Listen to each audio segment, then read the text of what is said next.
How to secure your church legally and with limited liability on today's AK Show. This is Alex AK Kincaid. Welcome to the AK Show. I'm Alex AK Kincaid, and today it is my pleasure to be speaking with my favorite firearms instructor, Joe Toluse. Joe is a combat veteran. He's a Marine. And when I have a question about security, whether it's my own personal security while I'm out and about, or if I want some general instruction on handling a firearm, using a firearm, or security in my own office, Joe is the person that I turn to.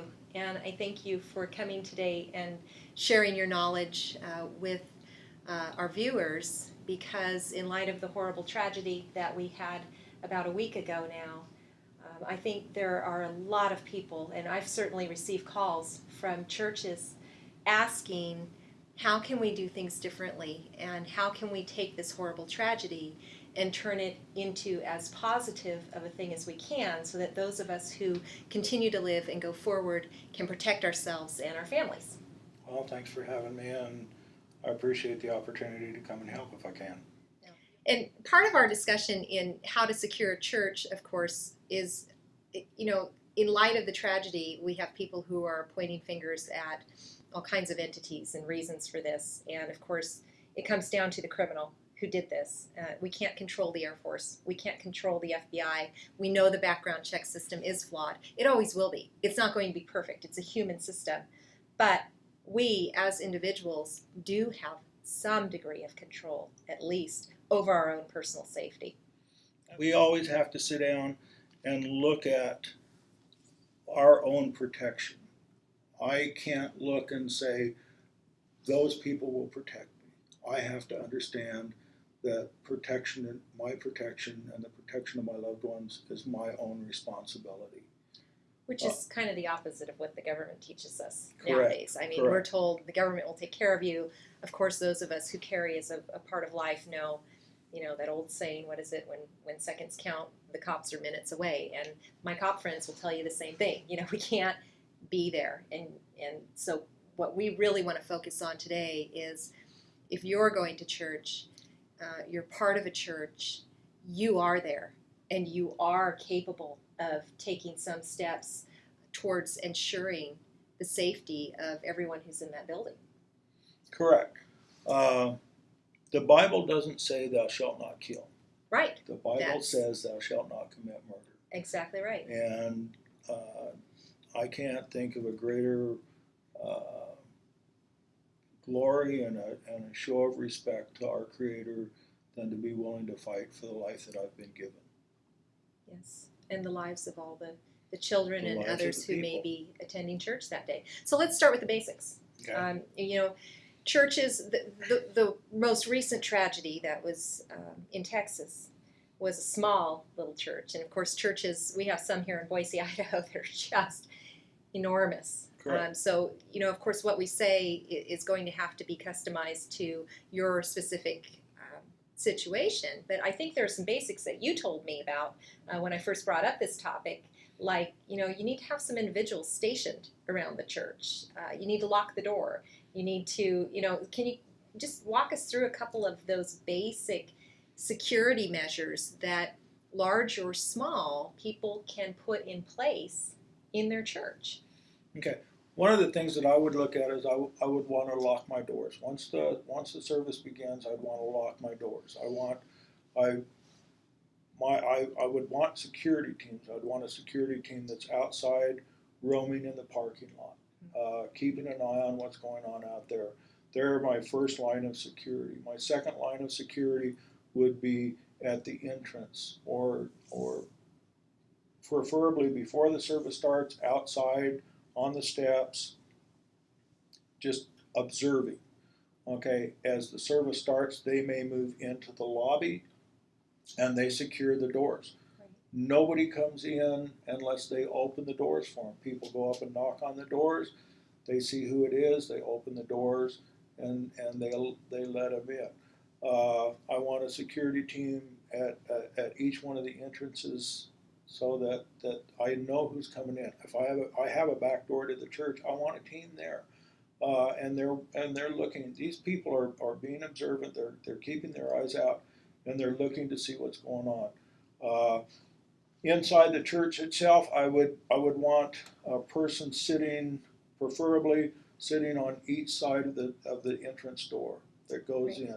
These people are security people. I would want one person at the very front sitting next to the aisle. If it's possible, I'd want people that are stationed along the aisle, sitting on the aisle seats, so that if something happened, these people could react. These people are in radio communication with my other teams, my lobby team, my outside team. If one of these teams alerts to a danger, then I can start getting the congregation and heading them towards the exit, try to maintain control of the situation, and that. And part of this planning is to have the right people in the right places, and then also how to have a plan on how to use them. Absolutely. And everyone attending the church should be aware of the policy. This shouldn't be something that's secret or hidden. It should be something that is under discussion. I think you mentioned to me, how about we have an extra service every week where we discuss our security measures? Yeah, every week, every month, something, every 2 weeks, an outside meeting sometime during the week where whether we call it a prayer service or whatever we call it, but at these meetings, then the policies and procedures, the standards of operation are discussed for emergency situations. If possible, have fire drill type exercises. In case of emergency, this is how we are going to controlled exit the building. We're not going to panic and stack the doors. We're going to get out, and have our security teams talk to the people about what they do, what their responsibilities are. If I stand up and say, ladies and gentlemen, we have an emergency, please start exiting the door, don't turn around and wonder who I am. Understand who I am. Understand what I'm doing, and follow what I'm telling you to do. And what about kids? How do we bring them in on the conversation? Kids can take place in the meetings if the parents feel if it's right. If not, then the parents should be communicating with the kids. If an emergency happens, this is what we do. If there's a Sunday school downstairs, then they should understand that if the teacher says this is what we do, this is what you do. You don't argue with it, you just comply and understand. So just as a recap, some of the basic security measures are, number one, lock the doors when service begins. Number two, make sure you have a plan and a discussion amongst people who attend the church so they know who the security officers are, what to do in the event that an emergency is announced. They know how to properly exit the building, not just pile onto each other and cause more chaos. And then have people who are stationed in strategic locations. Like you said, the parking lot, number one. That's where the person is likely to first be noticed. Parking lot. Have people in the lobby and have people at the door, and then maybe those people eventually move inside the church when the doors are locked. Taking that a step further, what about recording what's going on? Cameras. If possible, I think the recording outside and inside is a good idea. I was just reading a blog today, and the instructor was talking about the simple hunting cameras, the trail cameras that they put up that record, right, so that they can keep a visual.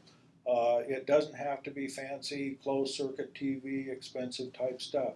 Right. Communication can be simple handheld, like the hunters use. Right.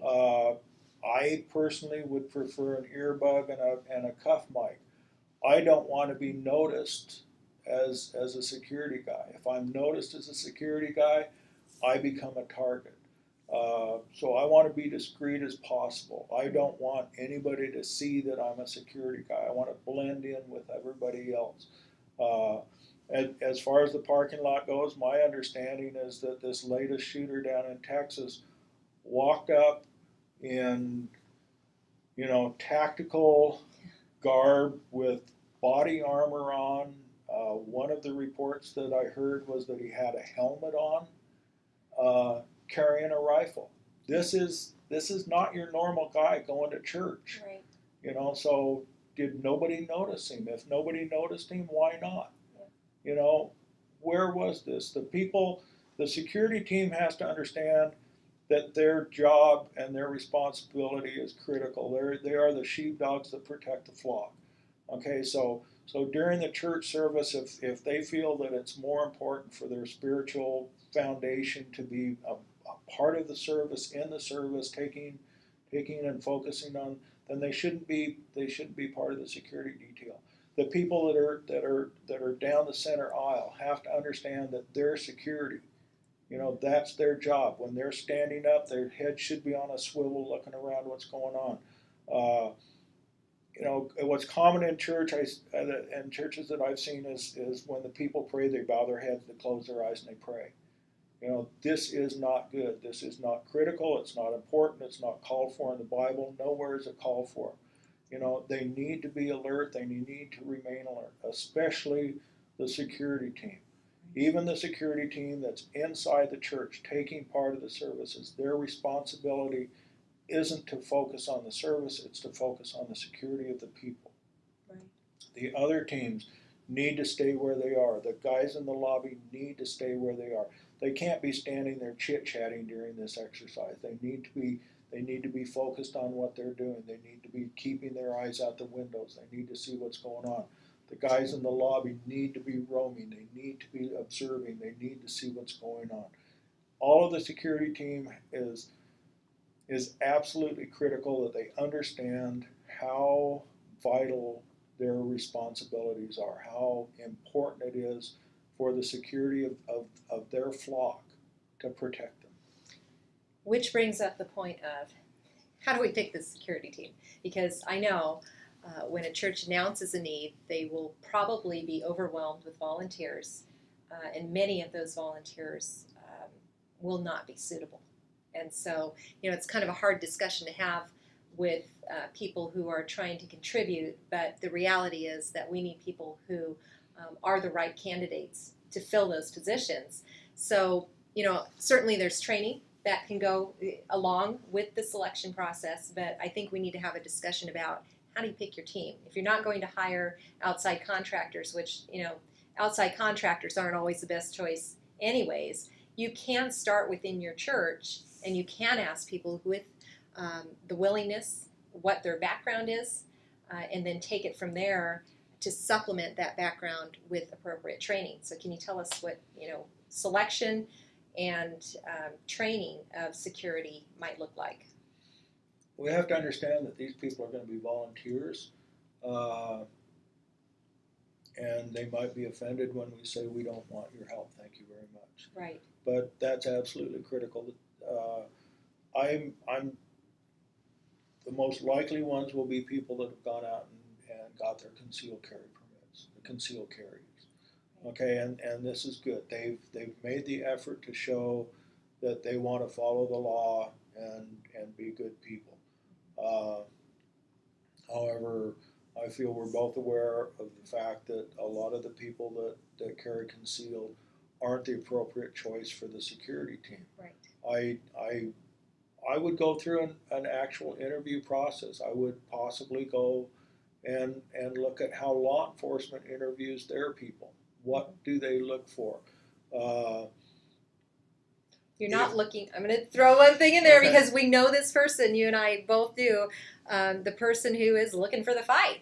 And Correct. they get their concealed carry license and they're out there, I'm going to defend myself, which one of the most important things you ever taught me, which, of course I sort of knew this, I always want to avoid first, but you have excellent training that you give to our community about self-awareness, and number one rule is avoid the fight. And that, of course, is we want to engage people who will negotiate and will communicate and will do and be aware, and they're not out there just looking to take down the bad guy. Correct.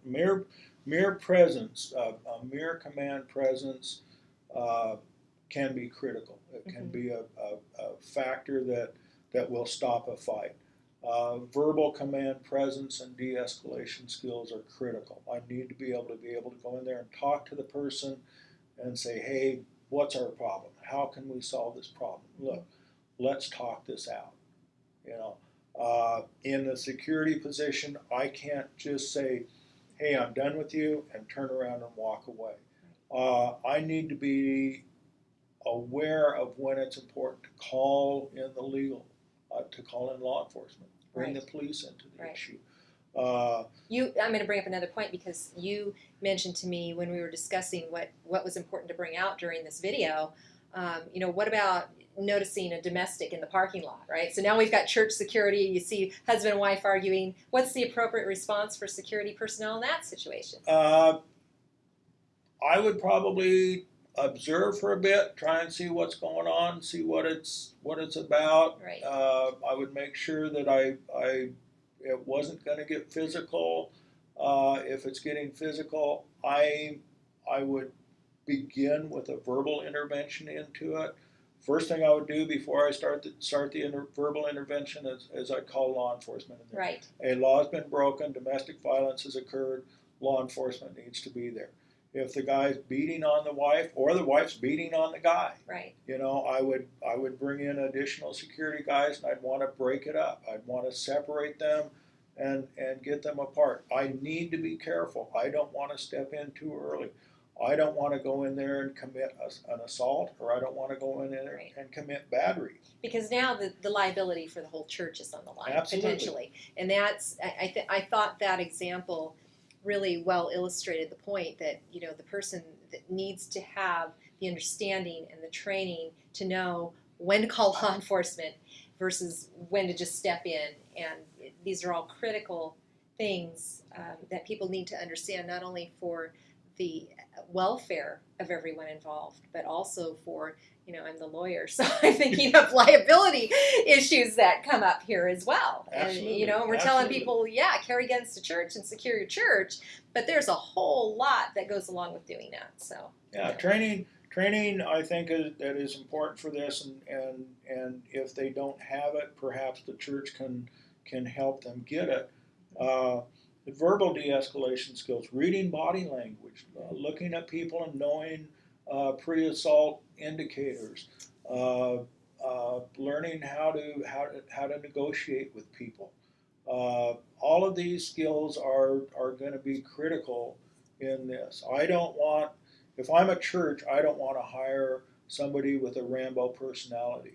I'm going to go in there and I'm going to save everything and I'm going to solve all the problems. Or someone who's done just the concealed carry training and nothing else, and they think they're equipped to provide security and defend a flock of people. Absolutely. I myself think that concealed carry is great.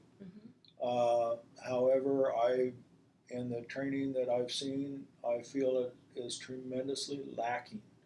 Mm-hmm. People in these positions have to understand the judicious use of deadly force. When can I and when can't I? I have to have a thorough knowledge of the escalation of force.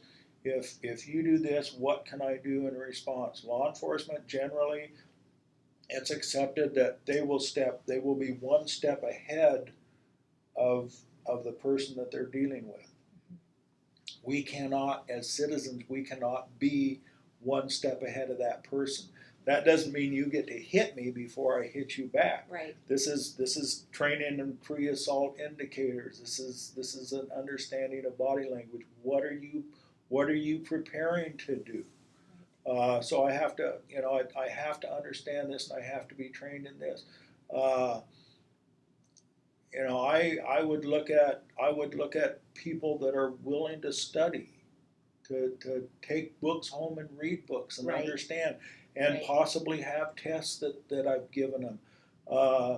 If I have somebody in my church that has the ability and the skills and the knowledge to sit back during an interview and maybe do a psychological profile.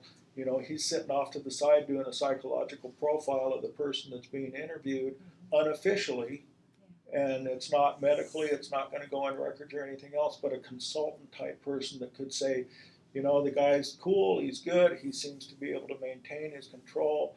Or on the other side is, you know, I saw some indications that he might fly off the handle in a certain situation, and that might not be the thing that we want to have happen. Right, right. And people are scared. And so, you know, it's our human nature sometimes to overreact if you don't have the training, and it's the training that's going to help you deal with those exciting, frightening situations. I mean, what if you are the one out in the parking lot and you see the guy in the tactical gear with the rifle? You have to know ahead of time how you're going to deal with that. Correct. You don't really ever know how you're going to deal ahead of time. All right. I really don't like to play what-if games. You know, what are you going to do if this happens? Right. I have get no those idea all the what I'm time. going to do. Yeah. But I know that the training will help me and guide me in the direction that I should proceed. Okay. Well said. Law enforcement. Right. Law enforcement are people. They're human beings. They go into these situations. They have the same emotions that you and I have. Their training is supposed to help them be better. Right. But we see it from time to time in reports where they act irrationally. They let their emotions control. One of the important things that I learned in my training is that I need to be able to control my emotions. If I can't control my emotions, I can't control a situation. And in the stressful situations, it's absolutely important that the person there needs to be able to control their emotions. The gentleman that stopped the assault in Texas, you know, I just read a report from him where they did an interview with him, and he goes, I was scared. I was scared. I was scared for my family. I was scared for myself. I was scared for the people in the church. But he overcame that fear. Right. And dealt with it. Right. So training is really a key part of having a security plan for your church, and we're going to make another video where we talk about how to pick a trainer and where to find some instruction. But one of the other things is that we will provide to you a book list of reading that would be very helpful for people to supplement with the actual hands-on physical firearms type training that tends to be the norm when people are looking for firearms instruction. And I think these are all really good points about the practical side of setting up security in a church. We're going to discuss more of the training and the legal and the liability concerns that need to be addressed in part 2 of this video series. Get Alex A.K. Kincaid's book, Infringed, The Gun Owner's Guide to Gun Rights. This is Alex A.K. Kincaid, and thank you for watching the AK Show.